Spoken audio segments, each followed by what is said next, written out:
And okay. All right. Well, thank you for being here. I know that there were a couple of other events this evening, so I appreciate folks that are joining this discussion. And welcome to Sunny Days Ahead, Rooftop Solar, On-Site Energy, and Land Conservation, hosted by the Prince William Conservation Alliance. My name is Ashley Studholm.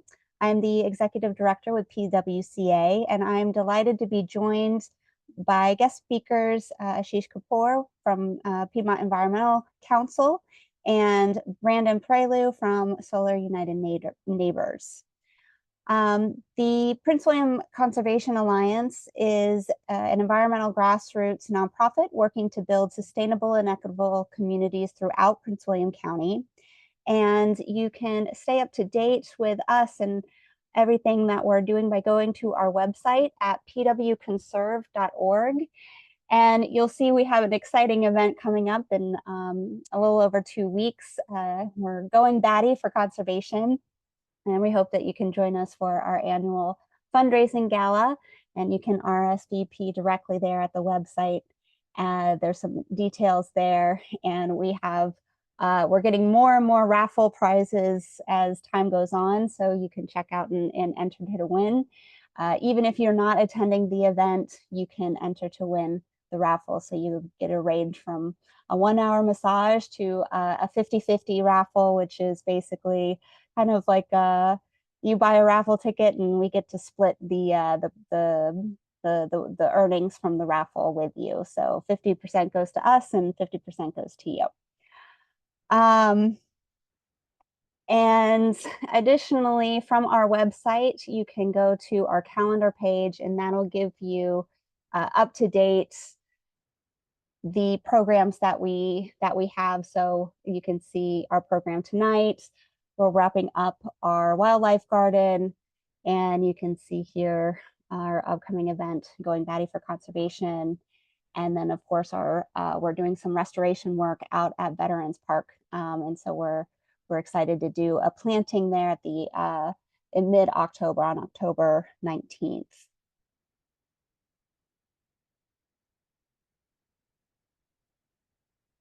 Now, we offer these programs free of charge because we think it's really important to provide quality information to residents, even though these programs aren't free to organize and to run. And we're able to do that because of the generosity of people like you. So if you like what we do, I really hope that you'll consider joining us, becoming a member, buying a couple of raffle tickets, and even attending our upcoming fundraiser event. But truly, even if, whether you're donating $5 to $500, I can say that it really does make a difference. And we exist because of the generosity of the community that supports us. So thank you so much for being part of us. Now, before we jump into the topic today, I just want to go over just brief housekeeping so everybody knows what to expect for this program. We'll first have presentations from our panelists, and then we'll open it up for a Q&A at the end. So during the presentations, I would recommend that you I ask that you stay muted, and I would recommend that you put your video off. That'll just help with the bandwidth, but staying muted will just help with any background noise or disruptions that might occur in our households with, as we're living with other people. So just to keep the focus on the presentations. However, during the presentations, we do have our chat feature open. So please feel free to put comments, questions, observations, really anything in there, and we can have a discussion there. And during the Q&A, I'll circle back and bring up, and you'll have an opportunity to unmute yourself and have a conversation and answer those questions that we don't get to during the Q&A. And all right, let's get into solar. So first up, I'd like to introduce Ashish Kapoor. He's the Senior Energy Climate Advisor at Piedmont Environmental Council. In his role, he works with land use and policy staff to represent the organization on energy matters at the local, regional, and state levels. Previously, he worked for Sunrun, the nation's largest residential solar company. Ashish, thanks so much for being here, and I'm really excited to dive into your presentation and take it away. All right, thanks so much, Ashley. Can you hear me and see my screen? Yep, you're great. Okay, great. So good evening, everyone. Thanks for joining us tonight. So I'm gonna just talk about solar and the kind of larger policy environment around solar, and then what it might look like for you on your home. So as Ashley mentioned, I'm the Senior Energy and Climate Advisor at Piedmont Environmental Council. I'll go over Virginia's renewable goals and energy demand, which you may have heard is escalating of late, thanks to data centers. An overview of distributed generation, what is it, and how might you think about getting solar on your own home, incentives available for residents, and then what a framework for going solar looks like. I'll kind of jump through that portion, and I know that's Brandon's wheelhouse, so I'll save some time for him to get deeper into that. The Virginia Clean Economy Act, this was passed in 2020. So this basically mandates that Virginia has to be 100% renewable by 2045 for Dominion territory, and then 2050 for APCO territory. 1% of that needs to be distributed every year. So distributed is any sort of behind the meter solar, rooftop solar, commercial solar, parking lot solar. Those are typically always, distributed generation. And I'll get kind of deeper into that. By 2035, there's some main goals. We need 16 gigawatts of solar, a certain amount of storage, so on and so forth. But point being, that number increases every year, and the utilities have to hit those goals. The cap for distributed generation is 6% of peak load.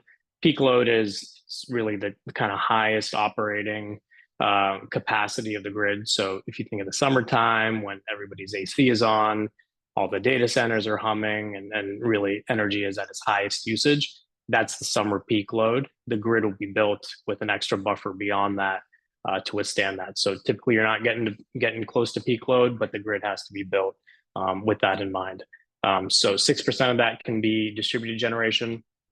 And then the Inflation Reduction Act, which was passed a couple of years ago now, has been thus far a very effective way in kind of facilitating more energy projects and have it make more sense economically. So that's your tax credit on your rooftop solar, that's your EV credit, that's energy efficiency, appliances, all the way to kind of commercial performance incentives. And then last thing I'll mention here is HB 206. This would warrant an entire other presentation, but this was a House bill passed in Virginia that's kind of being sussed out through the public comment period shortly. That really mandates kind of certain conservation requirements for utility scale solar. So every X amount of land that you disturb, depending upon the nature of disturbance and the site of this disturbance, you'll need to, as a developer, have a certain amount of land placed in what is essentially a conservation easement. So that process is ongoing. On the right, you can see kind of a year by year breakdown, and this light blue is the utility scale solar, which makes up a significant portion of renewables in the state, and it always will. But this smaller, residential distributed portion is something that we would like to see grow significantly, particularly because the demand as a result mainly of data centers is going up astronomically. So we need as much renewable energy on the grid as we can get. This is part of Dominion's IRP. Every few years, utilities need to do an integrated resource plan that estimates where things are headed over the next 15 years or so. So you can see, for the most part, year by year, 2019, 2020, 2021. It's been a pretty flat demand curve, and that's been the case in most of the United States. Energy efficiency, increasing sort of build standards of homes has created a flat demand curve. This is the most recent dotted line is the estimate. So it's doubling. So the 100 years plus that it took to build the grid to where it is now, in the next 15 years is estimated that will have to double because of that data center demand. So what that does is just increases the amount of renewables that we need to have online because of that kind of greater Virginia Clean Economy Act framework. Those are like the kind of two sort of largest factors and that are kind of driving how this energy transition happens. But we're here to talk about distributed generation as a part of that. So this is any energy produced and used in the same area. This is often called behind the meter, on-site generation, accessory use. Those are all terms basically saying the same thing, that the energy you're producing on the site is being used to feed the meter that's on the site. It's not being sold elsewhere. It's only for the use of that particular meter. Right now, it's around 3% of energy demand in the state. As I mentioned, this is homes, farms, small businesses, manufacturing. It could be on a car dealership, it could be on a townhome, and everything in between.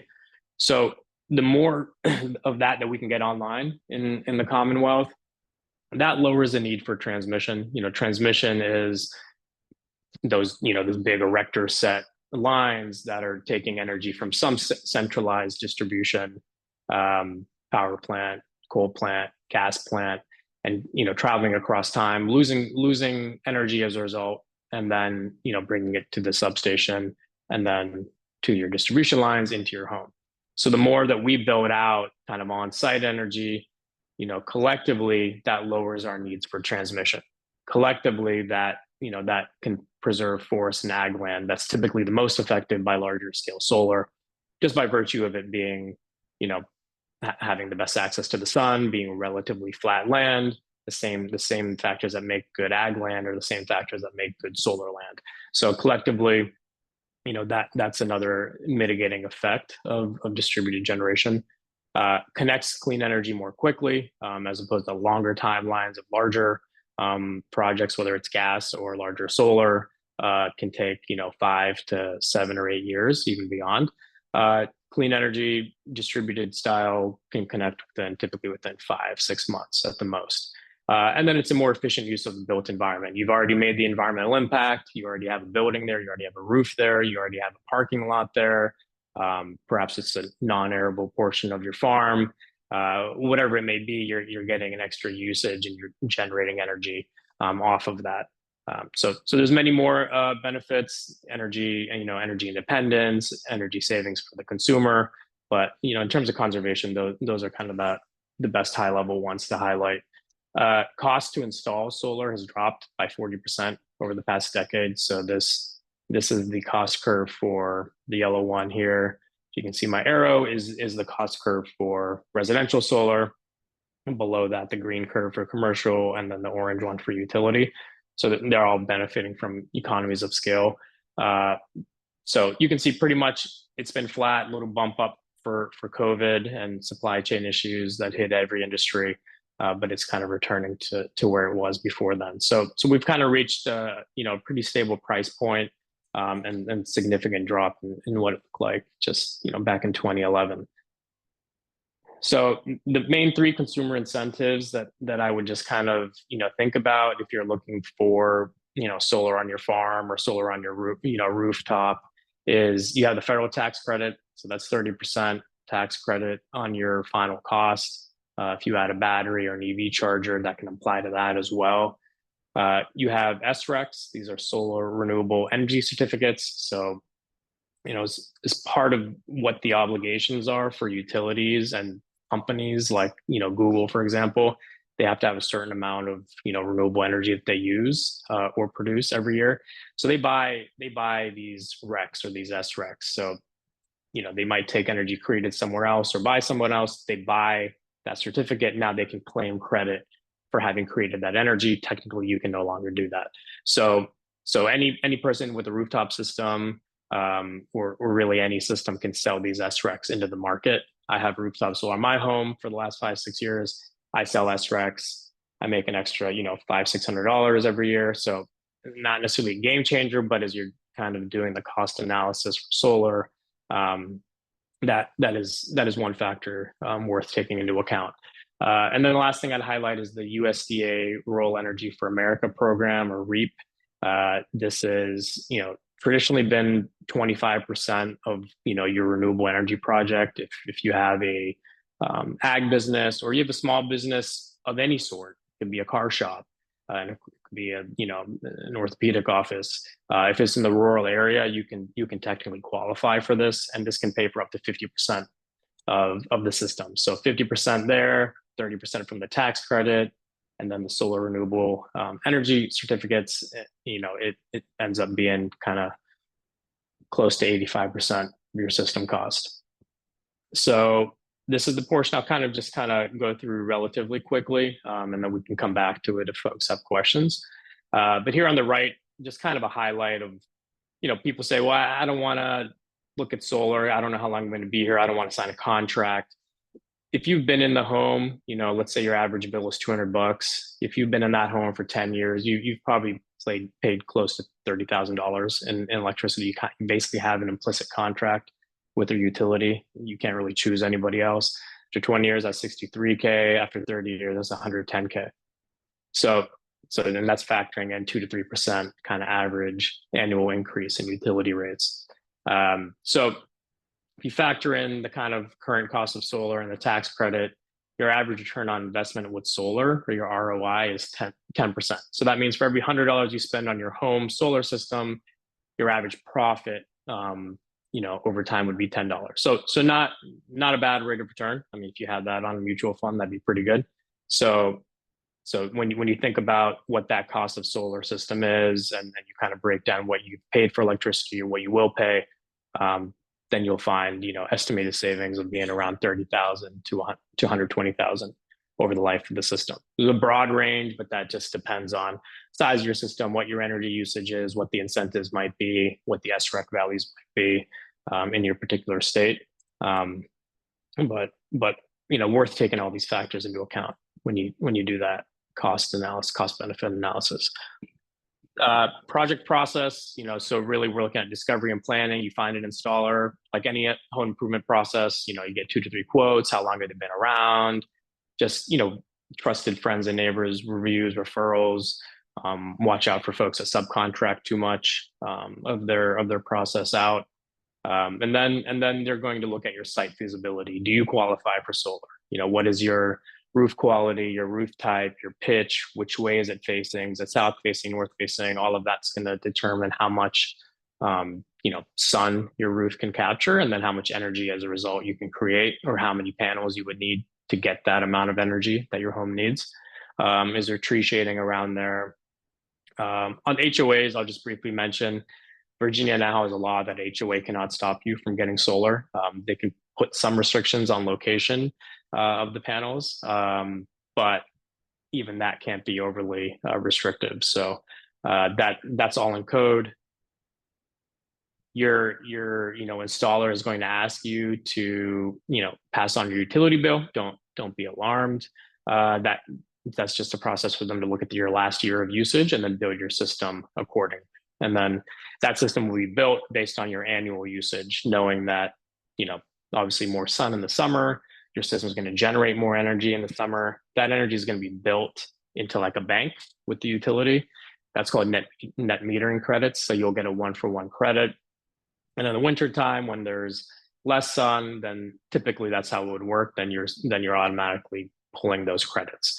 So you're kind of generating enough to use over the year, knowing that sometimes your usage will fluctuate depending on time of year, and your production of your system will also fluctuate. And then you can sort of design it in a way that anticipates future usage. I'm getting an EV. I'm electrifying, X thing. I'm getting a heat pump. My usage may go up or go down as a result of these changes I'm making, and they can build that into the modeling. With Dominion, you can build up to 150% offset, meaning whatever your year of energy usage was, you can go 1.5 times that if you want to. And then you can determine if you want to add batteries, battery backups. You can run your system. If the grid were to go down, you can run your essential functions of your home over an extended period of time. You want EV charging? Do you want a smart panel, et cetera? That's a good time to think about those things, and cheaper to get it done all at once. And then you can buy it in cash. You can finance it over 20 years or 25 years. And now you can lease panels as well. And then it'll go through a permitting process. I'll talk a little bit about this Solar Wrap Plus program a little bit later. And then you'll have a net metering agreement. This is all handled by the installer.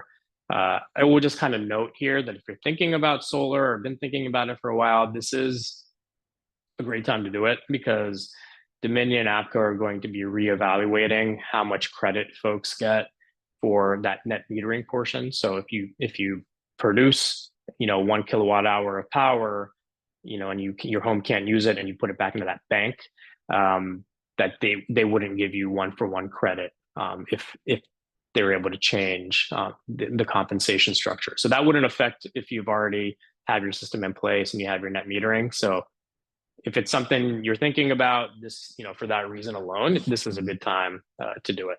And then typical build project, 1 to 2 days, and then 30 to 60 days after that, your utility will give you a permission to literally flip the switch and turn it on, and then you're generating solar. And you need Wi-Fi or a cell kit to be able to monitor how much you're producing if you want to. And other than that, really overall, little to no maintenance required. Inverters are typically have a warranty of 12 years. The panels themselves, all pretty much down the line, have 25-year warranties. So they are made to last even beyond that. Battery backup, I just mentioned that if you have just solar on your home and the power goes out, your system cuts off, and that's for grid safety. That extra energy needs some place to go. If your home's not using it, it has to go back to the grid. But if the grid's down, to protect the workers on the grid, the system for that reason has to shut off. That changes if you have battery backup. So Enphase makes batteries, LG, Tesla Powerwalls. I mean, there's a bunch of different providers out there. And that allows your system to kind of run your home for really an extended period of time, depending on how many things you're turning on in your home. Your home generates, you get the solar, you use it, anything extra goes into the battery, and then in the evening, then you pull from the battery, and you can typically just say, I just want these 3 circuits kind of powered by the batteries. You would do all of that with the developer. So you have a fridge, you have your TV, you have X lights, and then you can kind of run that cycle for an extended period of time. Even if the grid were to go down.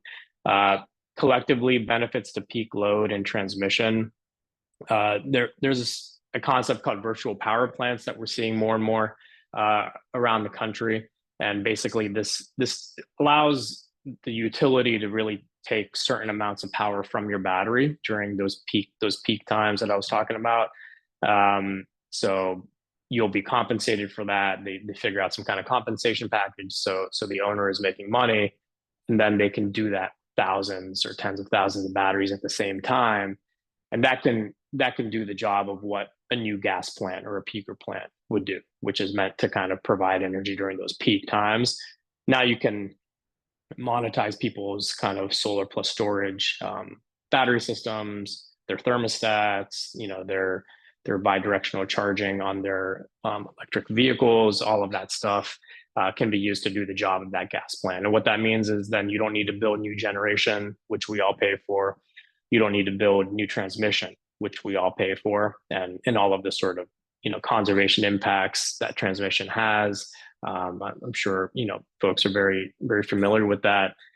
Collectively, virtual power plants can play a really significant role in creating a significant amount of energy. In California, they've estimated 15% of their peak load they could get from a robust kind of solar plus storage incentive program.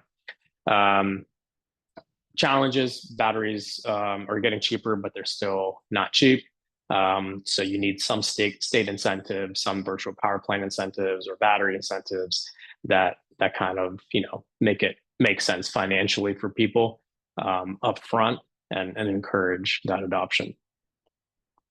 What's PEC working on in this space? We do Solarize Piedmont every year. So, that's a negotiated program where certain chosen developers that are vetted, do solar at a reduced price. Not a huge reduction, but some savings of a couple $1,000s from vetted installers, and we've had a lot of successful stories come out of that program. The USDA Rural Energy for America program, REAP, that I mentioned before. We did 2 workshops this past year. One was focused on solar in the farm. That was in Culpeper, and very well-attended event. Folks were very interested in kind of taking advantage. We got some good conversions out of that. And then Albemarle, a few months back, we had the Solar for Rural Businesses workshop that focused on the REAP grant and how it can benefit, really like I said, any business in the rural area can take advantage of that significant funding. Solar App Plus, this is a virtual permitting program that we, have adopted in a couple localities in Virginia, Culpeper and Harrisonburg. Prince William was thinking about it. I don't know the exact process, but it's paused right now. Solar App Plus is a great sort of virtual permitting program. So instead of your permit process for your rooftop solar taking 60 days or 90 days, for 80% of systems, it's really done in like a day through this virtual permitting software. So it saves the locality significant money, time, and resources. And it speeds up that permitting process. It's a good signal to a developer to say, okay, this is a good environment for solar projects, move faster. Maybe eventually, consumers can see some cost benefit of that as well. But at the very least, it facilitates business for solar companies, which do grow significant jobs in areas where they have like a robust presence. And most importantly for the consumer, it makes it a faster process. So that's something we've been working on with localities to adopt, and talking with some organizations at the state level to have wider adoption. Agrivoltaics on the PEC farm, I'll get into that in a quick subsequent slide. But agrivoltaics is any sort of dual use. So it could be grazing, it could be growing crops on the same land that you have your solar panels. So we're working on a project that we're developing at the PEC farm in Loudoun County that incorporates crops and solar. But some of you may have heard more about solar grazing projects that are coming up, and we can talk more about that in the Q&A if folks have questions. Value of solar, this is around net metering and the sort of net metering credit values for solar. And then legislative session, upcoming session, we'll have bills on expanding distributed generation, potentially expanding incentives for batteries, and then solar on parking lots and brownfields. That's something we worked on last session. PEC had a bill for a parking lot solar pilot program. Got some great sponsors, Delegate Reed and Senator Hashmi. Both sponsor the bill, and then there's other patrons for those bills as well. It started as that SREC incentive that I mentioned, the SRECs. That's what developers really look at. So that kind of juiced up that incentive to incentivize parking lot solar projects. Became a grant, passed through the Senate, and then went through appropriations, which basically means like it will get funded through the budget. So any enterprise zone grants, these redevelopment grants, there's around $150 million worth of these redevelopment grants. Those have to have parking lot solar as part of those projects. And we got great support from the ag industry and conservation space, agribusiness and Farm Bureau, Cattlemen's Association. I think increasingly people are seeing that we need solar. Let's try to put it on the build space and let's signal as a Commonwealth that we value X resources, and then the best way to save X resources is to incentivize other types of solar to protect those resources. So there's still work to be done there. still increased understanding of the disbursement details of how that money is going to play out. We have a statewide mapping exercise that's pending, and then we're going to explore further bills in that space. And last thing, and I'm running close to time here, is agrivoltaics. So PC, we've gotten a technical assistance grant from Department of Energy's National Renewable Energy Lab. For folks that are familiar with NREL, they're a great sort of like incubator that kind of takes kind of more cutting edge technologies and then kind of builds them out through demonstration projects and scientific support. So they've been really great. And then, like I said, we're looking at our Roundabout Meadows site, which is a farm, community farm. Everything we grow there, we donate to local food pantries, and would be growing crops under panel and running basically a demonstration site for folks to come out and see, what you can do with, a quarter acre, a half acre of land, and the importance of that sort of mindset and philosophy in solar development, and wanting to see more of that because of its role in rural preservation and preserving ag land, while still, facilitating our renewable energy transition.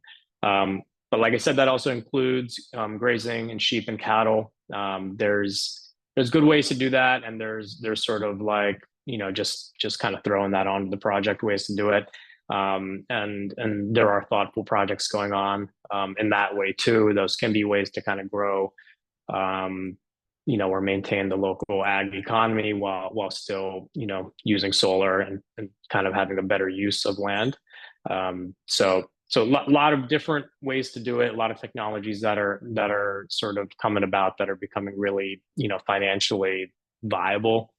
But this project in particular, we're focused on the scalability of it and for folks to really have it make sense using the USDA REAP grants so they can, think about their small farm or, maybe even a parking lot or a winery or brewery, be able to, grow under panel and provide power and savings to their own home. So I'll stop there. Thank you. Thanks, Ashish. I appreciate that. And I wanted to give a quick shout out to a sustainability commissioner, Martin Jeter, is here with us. So I just wanted to recognize you, Martin. Thanks for being here with us tonight. Thank you. That was really, especially since here in Prince William County, I think we have we have a lot of data centers coming in, but we have about, I think the latest is 6 data centers that are a gigawatt each that are planned. And so that would be, that would require a lot of solar panels. And so we're coming up, we're finding that just in terms of the load and the load demand that we're seeing, the coal plants that are were planned to be commissioned are no longer, and so it's been we were making headways in renewable, and now it seems like we're taking a step back with this one industry.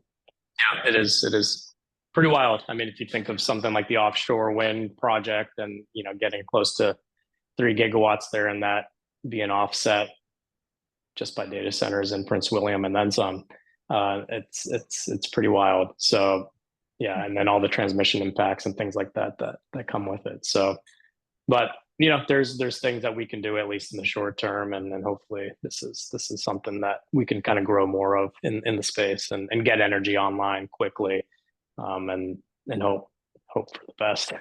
Yeah. 10 years out. Yeah, and learning about some of those pilot programs, and especially the parking lot solar and utilizing the built spaces that we have. I think that there's a lot of interest with our group here in terms of that.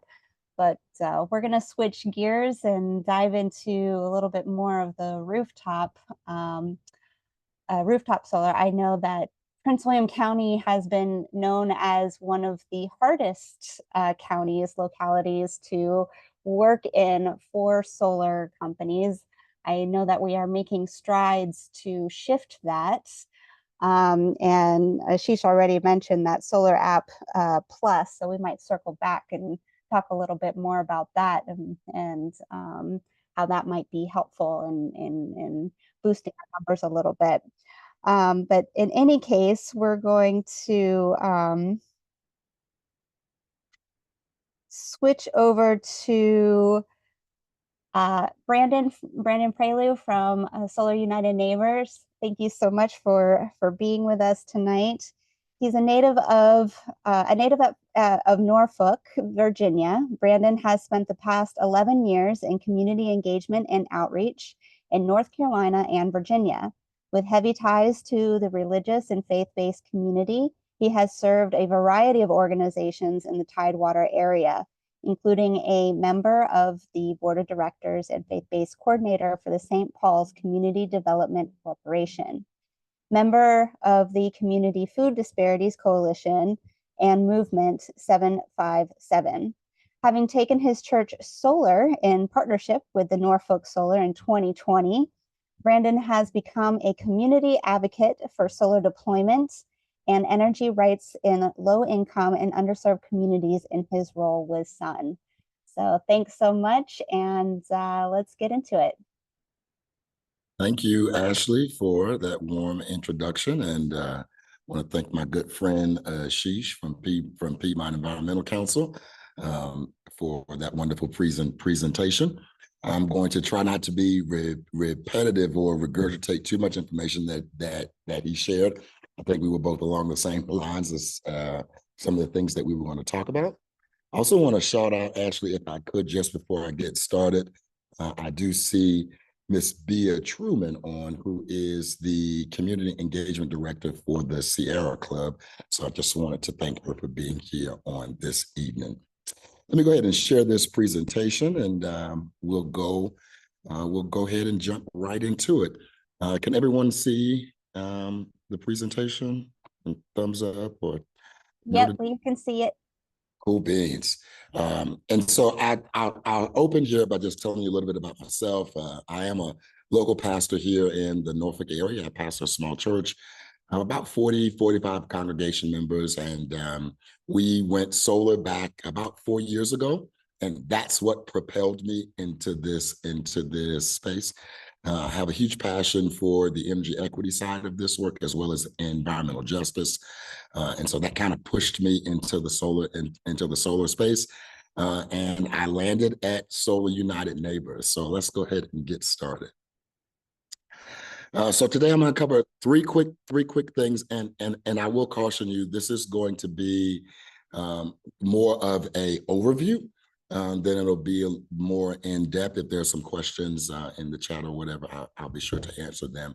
But this is going to be more of a basic overview of a little bit of solar tech, some solar economics, and some resources that Sun has to help you in your pursuit of going solar. All right.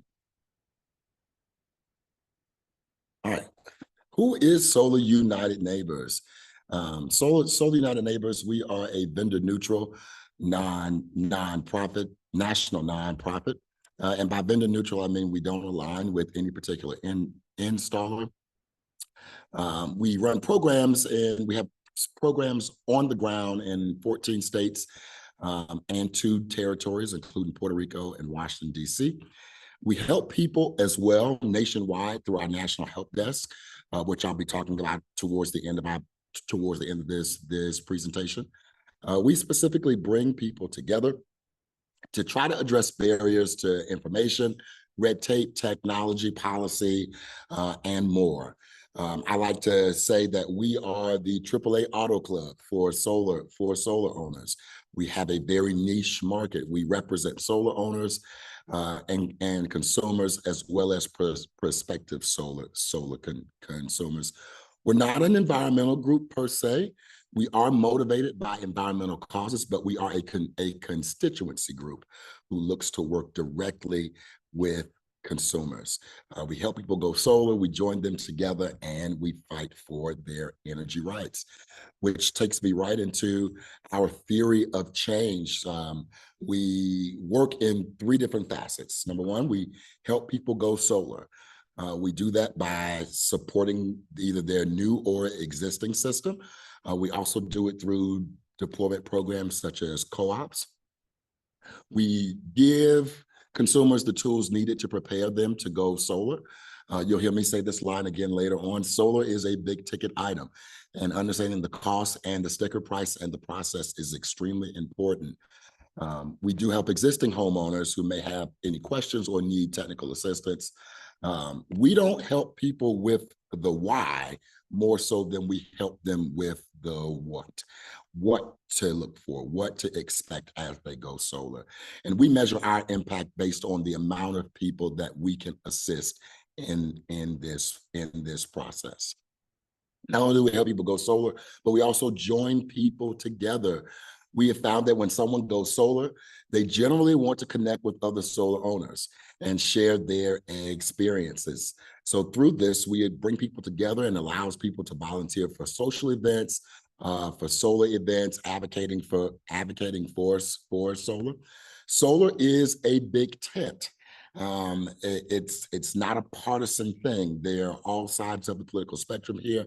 I've done presentations in areas where they were ultra conservative, and I've done presentations in places where they were very, very liberal.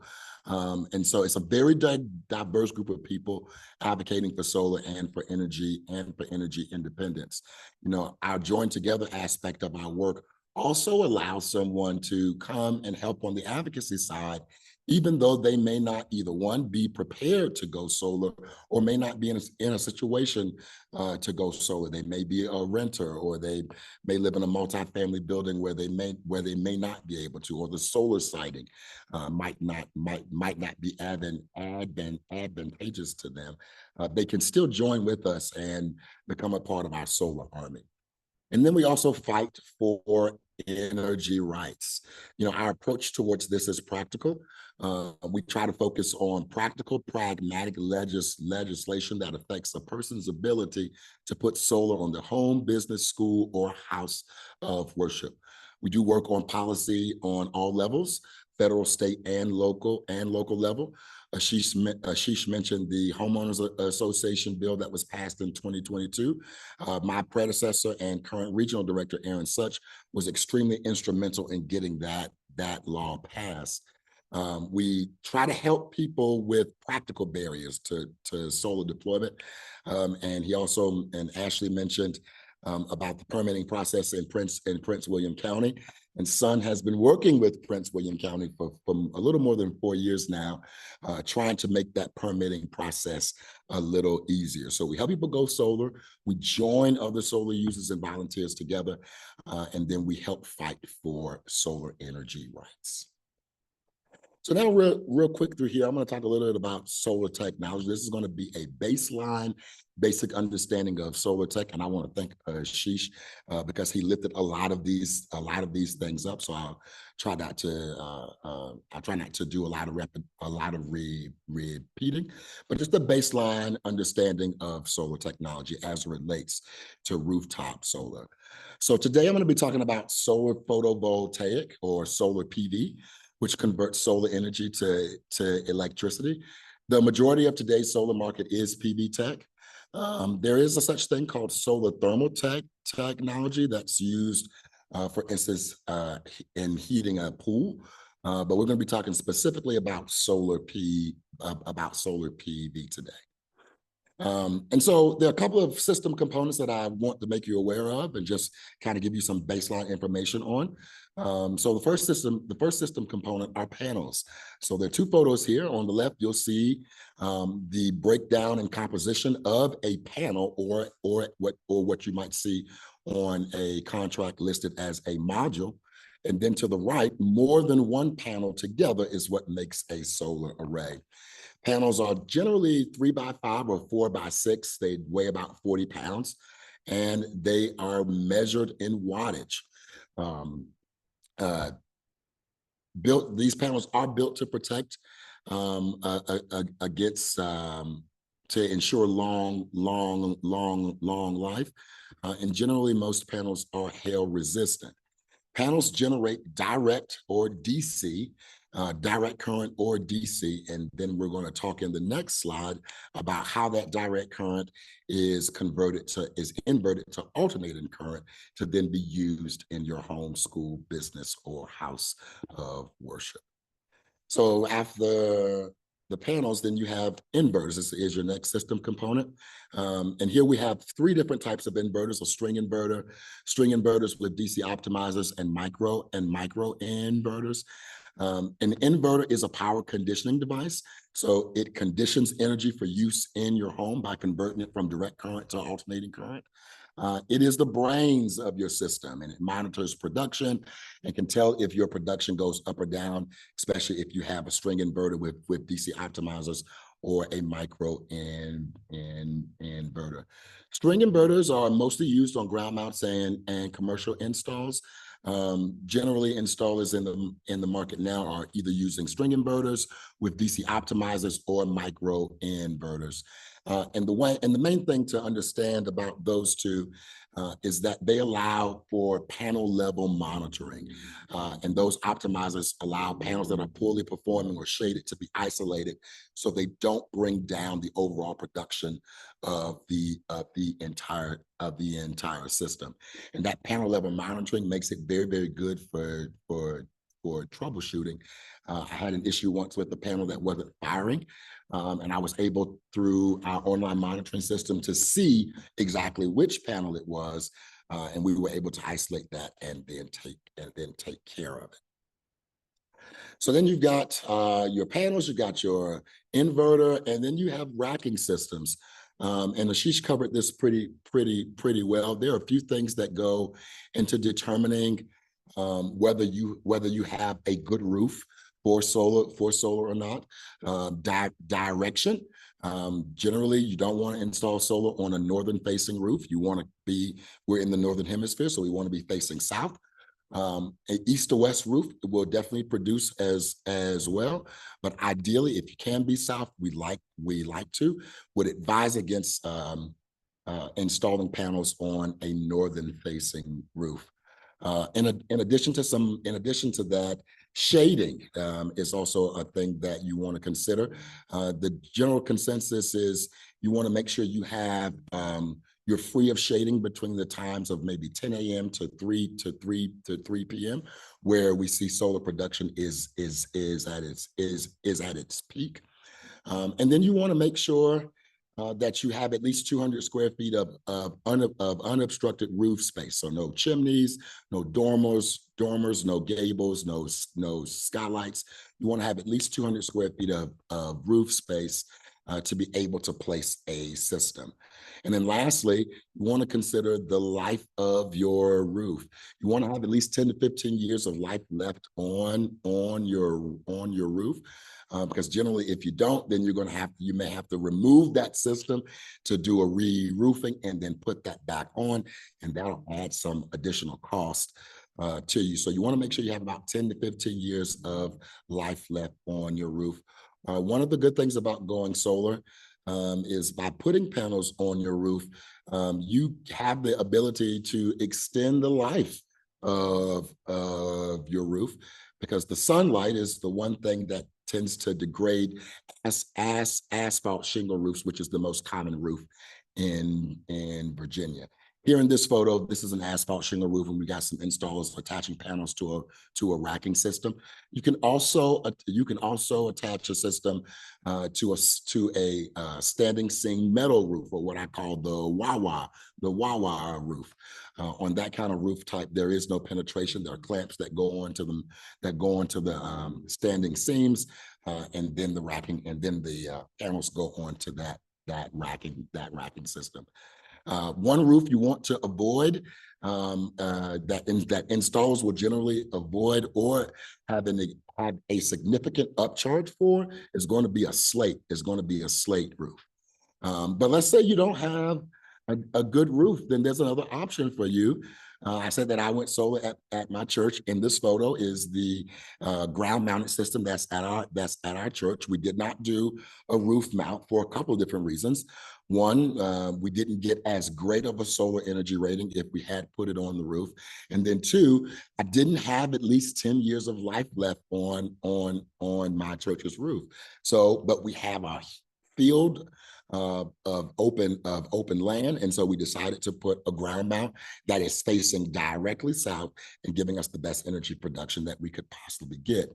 So a ground mount can be a little more expensive than doing a rooftop solar mount, but it can be efficient because you can orient it in any way to increase production.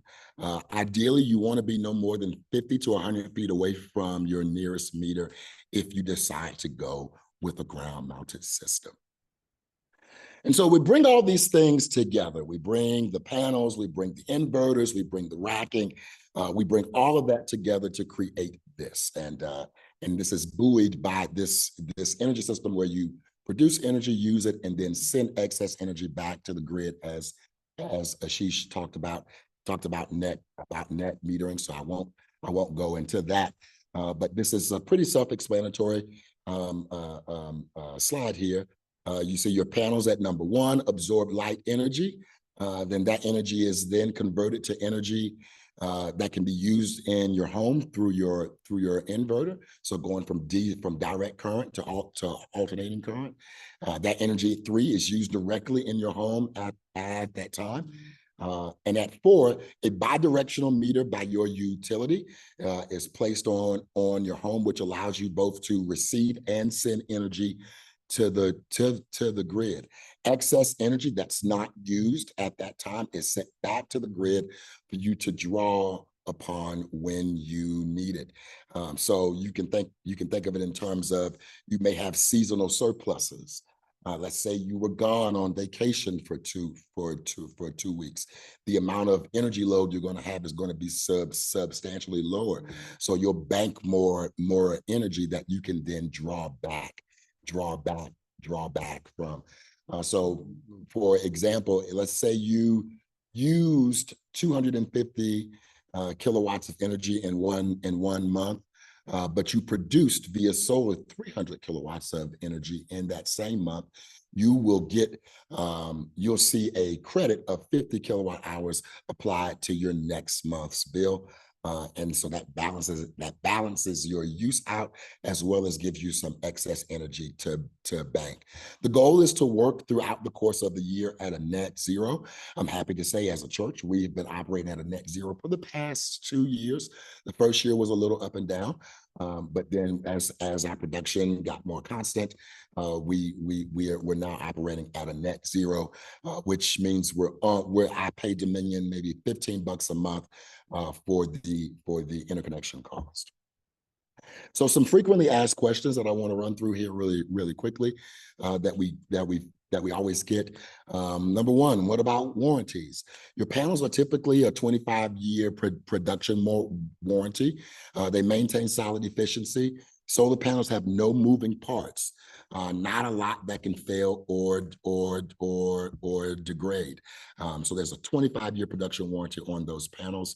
There's a 10 to 25-year manufacturer defect warranty that typically goes along with them as well. Your inverters are normally a warranty of 10 to 25 years.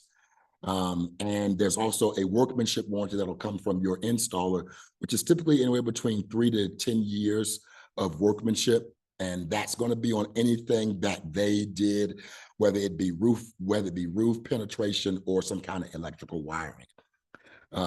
The solar. Then we also get asked about homeowners insurance. Yes, you should let your homeowners insurance know that you have added solar to your home. As a matter of fact, Dominion requires at the PTO request to see a copy of the homeowners insurance policy. So you will want to let your homeowners insurance know that you have added solar to your home. Another frequently asked question is, what about maintenance? Well, These are turnkey. These are turnkey systems that are generally maintenance free. No, you don't have to get on your roof to clean them. No, you don't have to clear snow from them. Based on the type of inverter you have, there may be online monitoring with that, where you can see the production of your panels in live action. How long do these systems last? The expected lifespan of a solar system is about 25 plus years.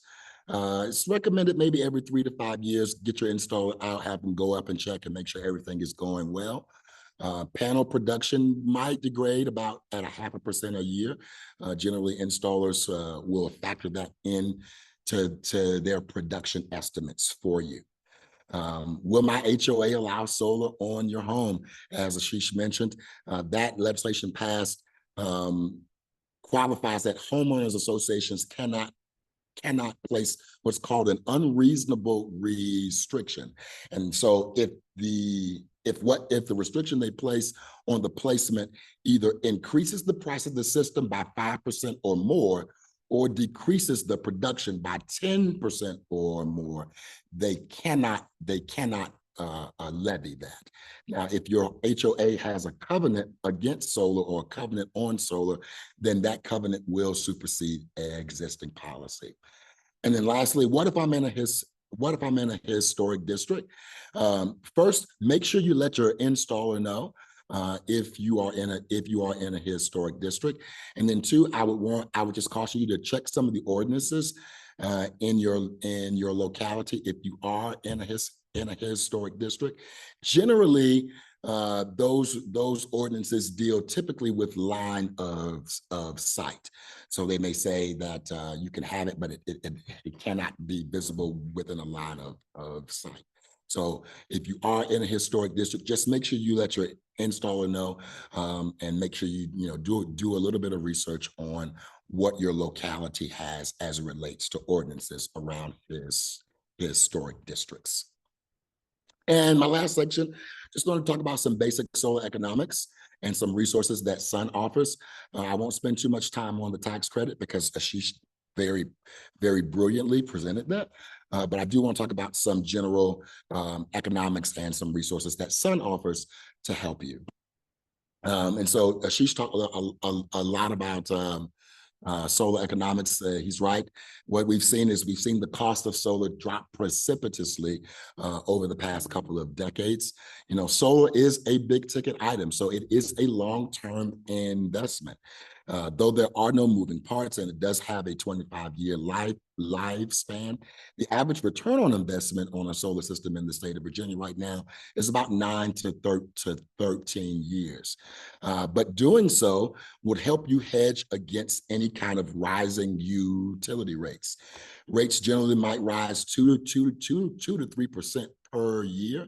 Dominion Energy rates have increased about 30% over the past decade. So going solar will help you hedge against those rising rates. And remember here, solar is priced by the watt and not by the panel. So the amount of panels you have does not determine how expensive your system is. Solar is priced specifically by the watt and not by the She's talked about the federal tax credit that's now 30%. And it will be decreasing over time. This is for residents who do pay federal taxes, but as well through the IRA, direct or elective pay has been makes this tax credit available for businesses, nonprofits, and houses of worship. So 4 years ago, when I went solar, this tax credit was not available to us, but now through direct pay, those businesses, nonprofits, and churches can now take advantage of that federal tax credit. Choosing an installer. So we are a vendor neutral nonprofit, but we can help you do a little bit of research. So we recommend 5 things as you're trying to choose an installer. Number one, look for good online reviews, and look for more than one. We say look for at least three to 5 reviews to see how good that installer is. Number two, ask for local references. If you know someone who's gone solar, ask them who they use. Number three, always shop around. Make sure you get at least 3 quotes so that you can compare and see what each installer is offering.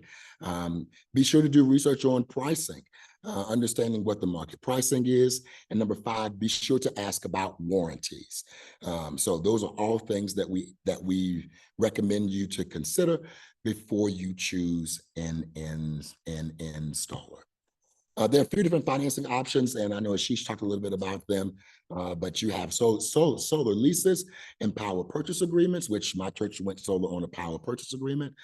You can use a home equity line of credit or refinance, or refinance that includes solar. Also, talk to your installer. The installer may have financing of their own, or you can choose to do your financing on your own. There are also a couple different lenders, Clean Energy Credit Union and Community First Credit Union, that specializes in these renewable energy loans. So there are a couple different options to be able to finance your solar system. And then lastly, I talked a little bit about it earlier, but I want to plug this. We have a solar national help desk. And here you can call in or schedule an appointment, get a free roof review. Let's say you got a couple of contracts or a couple quotes and you can't make any sense of it. You can call into our national help desk and we will walk you through those 100% free. We also offer free solar guides, not only for residents, but also for businesses, nonprofits, and for those members who live in rural areas, so rural farmers who may be looking to go solar through the Rural Energy of America program, or better known as REAP. Or maybe you might just have a general technical question about your system. You already have a system, but you're having some issues, and your installer went out of business, and now you're an orphan system, and you need someone to come and maintenance it. You can also reach out to our help desk, and we'll help connect you with local installers in your area. You can find our solar help desk by going to our website, solarunitedneighbors.org. And there you can not only sign up for our newsletter and our email, but also our newsletter and our email list, but you can also schedule a free 15-minute appointment, and we'll be glad to assist you in your solar needs. I want to thank again Ashley and the Prince William Conservation Alliance for allowing me to come and share a little bit with you. Hopefully there was something that was said that you gained something from, and if there's anything else that I can give you as far as information to help in that, I'll be glad to. Thank you, Ashley, and I turn it back over to you. Great. Thanks so much, Brandon. And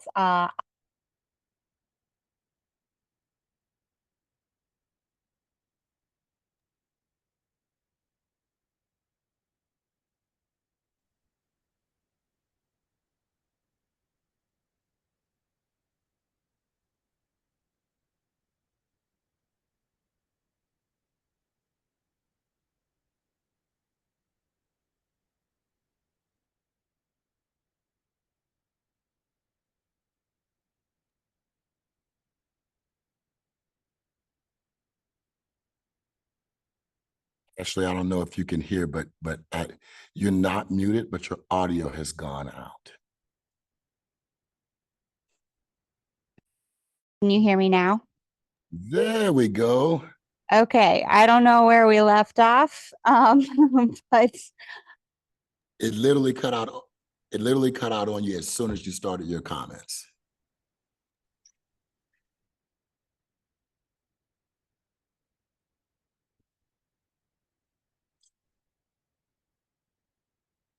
all right. Sounds like I had a mic so it would be better quality, but I think it didn't charge all the way, so it's losing its so hopefully you all can hear me now, okay? Yeah, we can hear you. Okay, great. Thanks. So I wanted to just clarify before we jump into the opening up for the community discussion.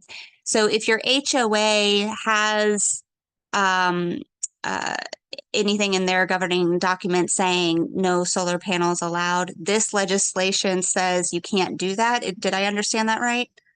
So the HO, if they have prior covenants that have restrictions on solar, and most of the restrictions are dealing with placement and line of sight. If they are pre-existing in the covenants prior to the passing of this legislation, then yes, those covenants would supersede that. Okay. If Okay. they don't have anything on solar restrictions in their covenants, and the HOA tries to place an unreasonable restriction on you by saying, hey, you can't put those panels on the front of your home, you've got to move them to the back.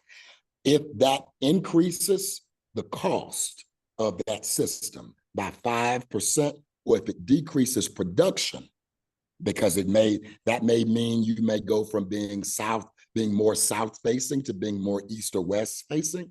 If it decreases the production of the system by more than 10%, they cannot do that. They can't make you move. So Okay. that's what it's made it harder for HOAs to restrict solar, which was the issue that we were seeing back in 2021. That makes a lot of sense. Thank you for clarifying that. Kevin, I saw you had several things in the chat. Do you want to just come in and unmute yourself? And I'm not sure if we got to everything, but if there's anything that you want to follow up on, go ahead and ask it. Testing. Yeah, I was just wondering if Brandon, you were successful at getting other churches to convert over to solar, and if you used LEDs to be able to reach net zero, or you're still on some powerful lights and you still got net zero. That's a very good question. I saw your questions in the chat, so I'll start with the lights question first. After we did go solar, we did do more of an energy efficiency upgrade on a lot of things. And one of that was replacing all 100 light bulbs in my church's sanctuary. I'm actually in my church now doing this. So yes, we took out all my lights. We went completely LED, and I do believe that helped us in that transition. We also went away from I've got self-sustained heating and air units that are energy efficient. So going away from a 10-ton massive system also helped do that. And my predecessor at my church actually did that conversion prior to me getting here. So we've seen that with those energy efficient units, it's also helped us get to a net zero.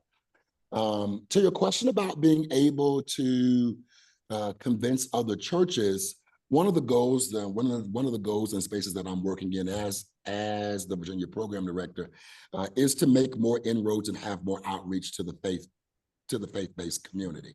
Now, depending on where you go to church and where you worship, you have some mainline reformations that actually are investing in that. So if you like the Catholic Church has funding, the Mennonite community and the Mennonite Church also has funding for their churches who are looking to do something renewable energy wise. But it has been a challenge. But Kevin, I don't think the challenge is getting people to go solar. I think the challenge is educating churches on what solar is and how solar works and what the benefits of solar are for them. And that's more of my crusade. Because one of the things that I found when I went solar at my church is I have a mixed congregation. So I have some very seasoned, we're not going to call them old, but very seasoned members. And I've got some young adults. And what I found is my more seasoned members, there were some generational and some educational hurdles that I had to overcome in helping them understand how solar worked. One of the questions I got in my first meeting with my my trustee board was, so when the sun goes down, we're not going to be able to have Bible study. We're not going to be able to have service at at night, because their thought process was once the sun went down, the church would then lose power. So I don't see convincing them as the real issue. I see the education part of it, solar education and that kind of educational outreach as the main hurdle that might keep churches from going solar. I myself have saved a little over a third a year in my energy bill. Now in context, that's about $1,300 or $1,400 a year for me, but for a small 40 member church, that's made the difference in us reinvesting those funds into several of our outreach ministries. So based on your context, that savings could be more, but I've saved about a third since going solar. So I think educating about what solar is, how it works, and the benefits is the main hurdle to kind of helping churches get there. You mentioned that the solar is a big ticket item. I guess your efficiency upgrades are probably also a big ticket item, to, you know. Yeah, and I know there's some. Ashish is not a energy efficiency group, so I can probably say this. We went solar first, and then we started doing energy efficiency things. Some energy efficiency groups will tell you do those things first and then go solar. I'm not going to tell you which way to do it, but I will say that there does probably need to be a combination of both of those things. So looking at technologies like smart water heaters and smart thermostats, of which Virginia did get some funding, a little over $200 million in the Heroes Home grant that will invest in some of those things. So I'm not going to say which one to do first. Heroes Home grant? Yes. I'm not going to say which one to do first, but I will say that the two definitely complement each other as you're looking to work towards a net zero. And then Ashish also talked about the oversizing of systems. So maybe you have maybe you heat by gas right now and you're expecting to go electric, which will be a little bit more environmentally friendly, but it might also increase some of your usage. That's where that 150% sizing of a system comes into play. You can size your system in such a way that you can plan for those expansions simply by telling your installer what your future plans are. And those, go ahead, Ashish. Yeah, no, that's great, Brandon. And your comments made me think a couple other things. Is that usually, this has been my situation getting solar on my home. I've talked to other folks, businesses, Power Brewery, who's spoken at a couple of our events. Same thing. You go solar first, and you start thinking about energy differently, and you start. It's kind of cool at first, just to see how much you're generating. Oh, you're traveling for 3 days while your system's still at home, generating power and building up those credits. Now you're thinking about electricity in a way where maybe before you're just paying your bill, you didn't know what a kilowatt was, or whatever. Now you're thinking about that in different terms. Now you're more likely to think, all right, what else can I do if I'm playing a game here, to energy efficiency, or those LED bulbs you mentioned, Kevin, or getting the heat pump that Brandon mentioned, or those types of things. And it becomes this kind of cool way to really think about this fixed kind of cost that we have that really becomes significant, like over time. And the more we can do that, it's an investment. And the other thing I would say, where there's a church or a school, oftentimes it's one person that kind of takes the initiative. If you can find that person, maybe you are that person. Awesome. If you're here, you're probably that person. But you can find that person at a school, because the fact is, a lot of people are busy, and as much as it might make financial sense, if the results might be seen 5-6 years down the line, sometimes people just don't want to take more work on.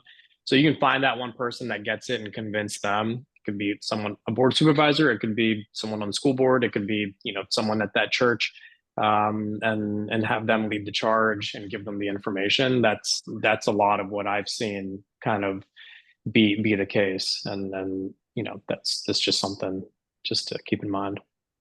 Yeah, and as we're seeing our electricity bills creep up, paying for additional infrastructure, that might spur some additional action as well.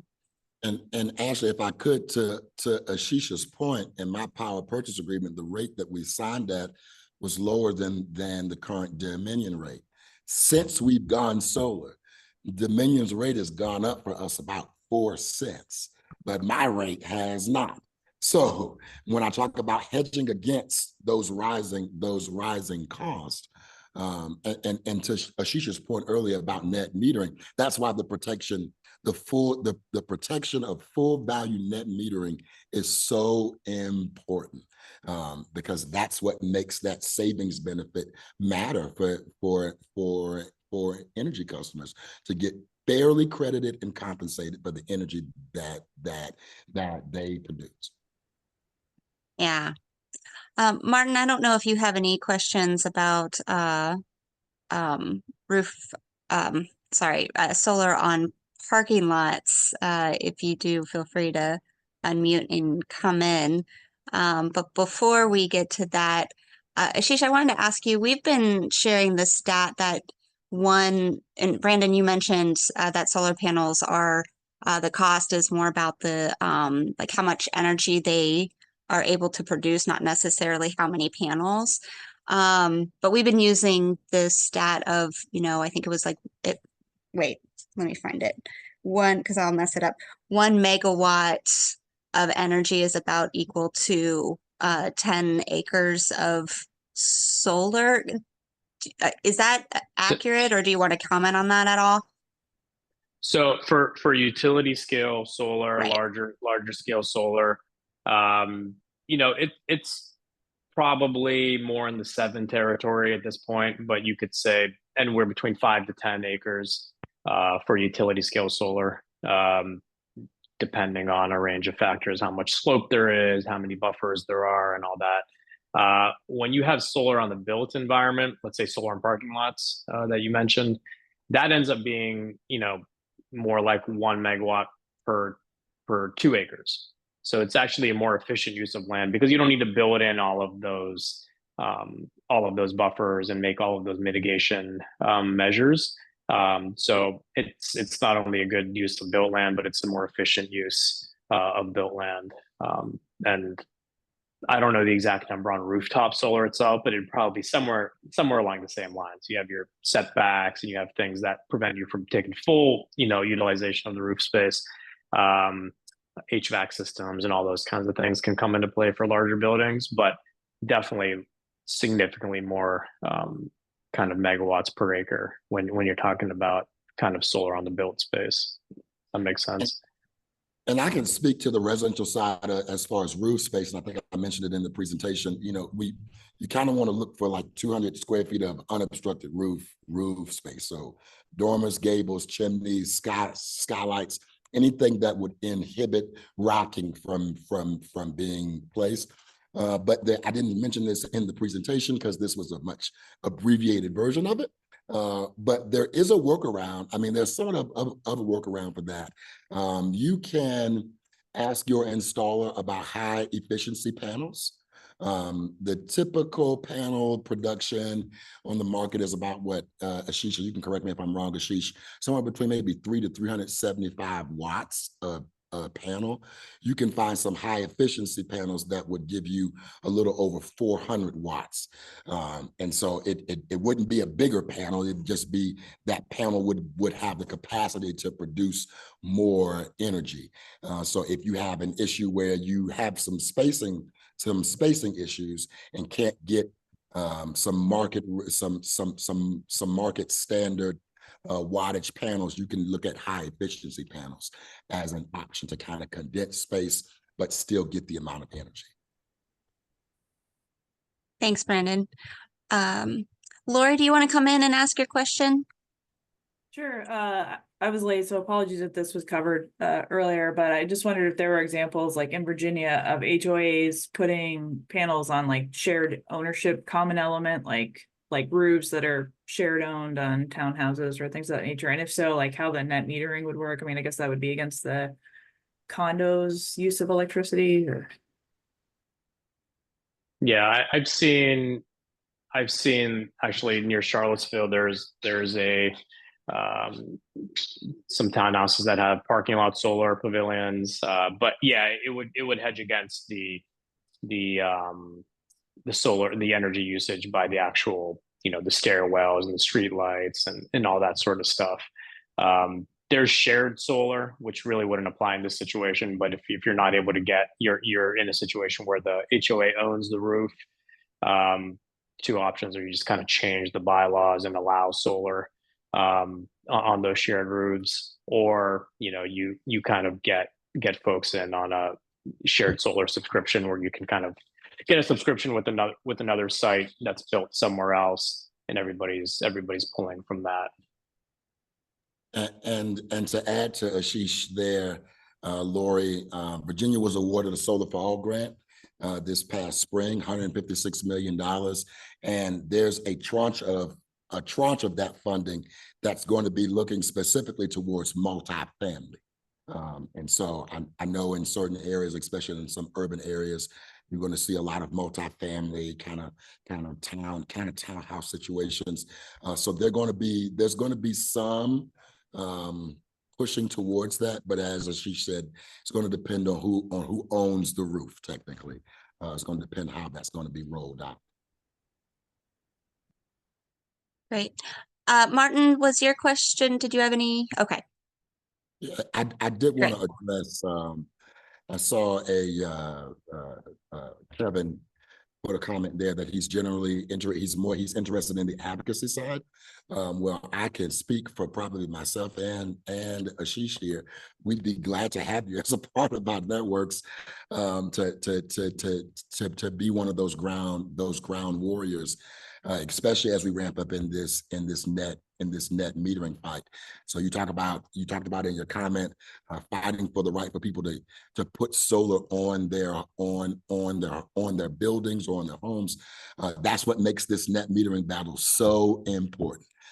Because if net metering is wholesalely changed, it has the ability to really shutter the growth that Virginia has seen as it relates to solar energy. And at a time where the state's going to have over $150 million of federal money to invest into solar, the protection of net metering is crucially important.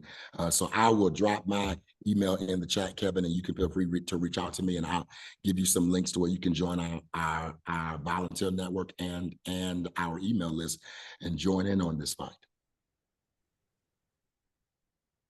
Yeah, I would co-sign on that. There's going to be a lot of help needed in the coming months, in the coming year, on net metering.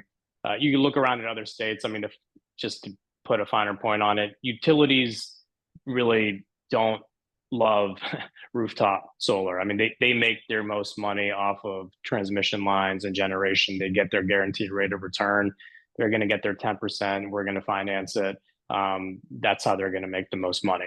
So you can see any sort of investor-owned utility space, they do make efforts. California is the most recent example, but it's happening in other states where by cutting net metering, then you can kind of hurt the financial calculus and benefits of rooftop solar. And I think it's a great tie-in. Brandon made the Solar for All, which is going to be, money for folks that, maybe couldn't have afforded it otherwise. So it's both sort of an energy independence issue. It's an equity issue that people have the right to be compensated for the energy that they're creating, and all of the benefits that come with it, to the grid, to transmission. Utilities don't typically factor that in when they say, well, this is more expensive because we have to do X amount of upgrades. So it's a kind of a story that we have to tell, and the more people we have on the ground telling it in different ways as that time comes, the better we will be, and the more diverse folks that we can pull in from different walks that can sort of help tell their side of things is going to be important in putting that pressure on the utilities. Yeah, thanks. Terrell, do you want to unmute and ask your question?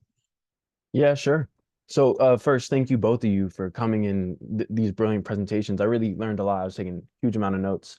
But and so I'm operating with maybe some wrong assumptions, so please correct me if they are wrong. but doing some research on like cars and solar, I've looked at maybe solar roads, I've looked at solar highways, and it seems like all of those have huge maintenance issues. And I know parking lots, cars aren't moving as fast or anything, but I assume that maybe there might be more maintenance issues involved in a parking lot solar context. And so if there is more maintenance, would that be offset by the advantages of like building on that built environment and even not dealing with that orientation limitation that you might have on a roof?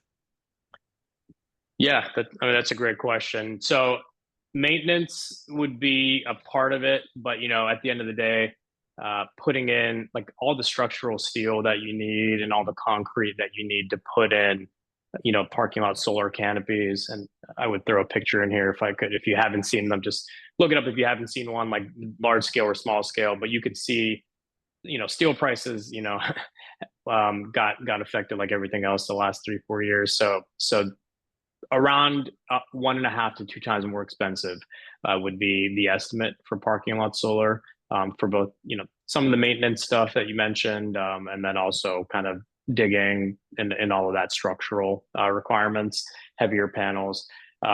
So again, it's like anything where you have to make the argument to say that, well, by building on the built environment, because it seems like a common sense thing, like why don't we put on parking lots? Like they're everywhere.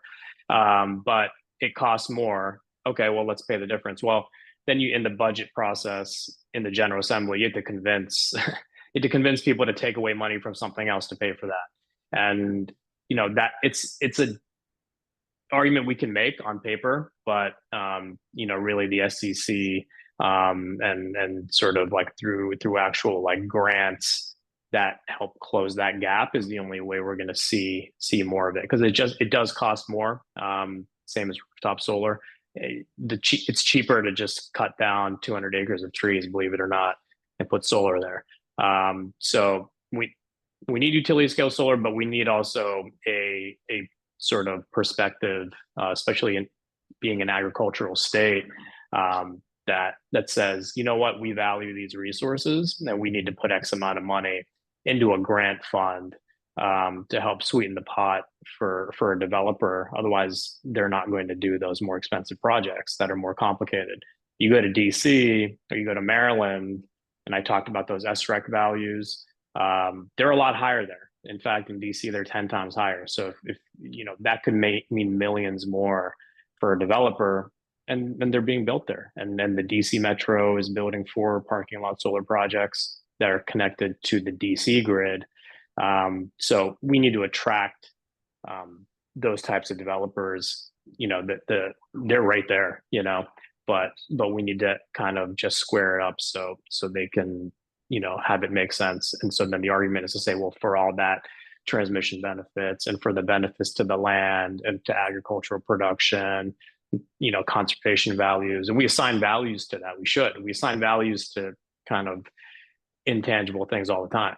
That's how policy is built. So this is just to say that, we value those things, ergo we're willing to, provide a little bit more money in this pot so that we can see it there. So it's an ongoing process, but you're right. It's more expensive. And so that's where the battle lies, because someone's got to put that glass up. And so we're getting there. We're getting traction. And the more we have people on the ground, the more people are talking to legislators and kind of expressing these more nuanced viewpoints, I think the more traction we can get over time. Yeah, and just to add to that, Melissa, what you mentioned before is the efficiency piece, I would imagine plays into that as well. Well, we are at 8:30, so I want to thank our presenters so much for joining us tonight. And this is a start of a conversation. I know the folks here gained a lot out of these presentations, and in our follow-up email, we'll provide contact information for everyone. I did see that Adam Hamby from Supervisor Bodie's office was here also. I didn't notice that, so I want to give them recognition as well for attending tonight's presentation, and I'll provide his information. So anyone that is here locally that is interested in, and either putting solar on their roofs or getting involved in some of the advocacy and how we can perhaps attract developers to do some of those things that really coincide well with conservation, is much appreciated. So thank you for this discussion, and we will certainly be in touch. Thanks, everyone. Thank you again. All right. Have a good night. Thanks, Brandon.